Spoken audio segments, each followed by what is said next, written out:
So you're thinking of managing Brentford in Football Manager 24. Here's a 5-minute guide using in-game data to assess player performance and how that can inform your tactical and transfer needs. This is a mini Moneyball clinic. Before we start, let's introduce the pizza charts. Grouped by phase of play, this is a simple visualization for performance statistics. It is measured as a percentile compared to other players in a similar position. Each ring represents an interval of 10%. The slice represents which percentile the player is in. The bigger, the better.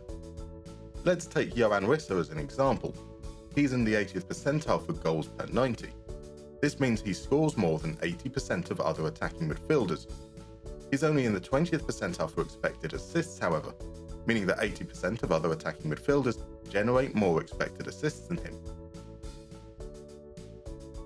A media prediction of 11th.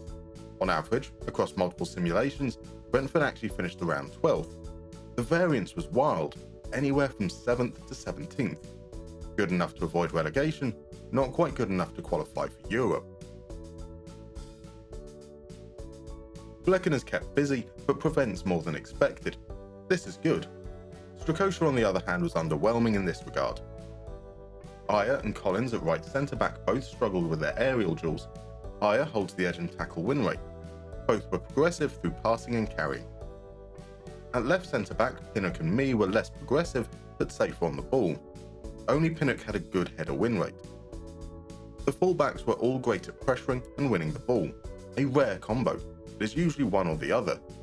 Henry's creative output was disappointing. Verslav's decent. Hickey's great. Brentford have a lot of defensive midfielders. Janelt pressures and carries. Jensen creates. Norgard was safe, but otherwise rubbish. De Silva engaged in tackles and won. Yarmouk had great attacking output. Onyeka good in possession, but the last two only played limited minutes. Kevin Schade did everything except pass, finishing as the team's top scorer. Lewis Potter was similar, more careless with the ball, but sensational pressing. Mbeumo's attacking output was good, but not as well-rounded. Wisser scored at a good rate, but was otherwise underwhelming. Damsgaard didn't play much, but often dropped deep and helped progression. Ivan Toney returned from his ban and sucked. Good out-of-possession contributions, nothing in an attacking sense. More surprisingly, Malpai was an effective goalscorer, and rubbish at everything else. A clear need here. With good pressing from the front line, Brentford are well suited to a gegenpressing approach, a 4-2-3-1. The right centre-back is more progressive, the left full-back greater at creating and dribbling. In the double pivot, the more defensive option should cover that side. The attacking midfielders all like to get forward, but Mbeumo, as the most creative, is a candidate for a support duty, encouraged to stay wider to provide width before cutting inside. A pressing forward to support the gegenpress, on a support duty to facilitate for those aggressive attacking midfielders. Little change needed to instructions. The flanks are vulnerable in transition, so trapping inside can help. A transfer budget of £23 million. Not much wiggle room in the wage budget, but some can be freed by moving on Strakosha, Zanka, and/or Norgard. A facilitating forward should be a priority. Ori Stein Oskarsson could be that man.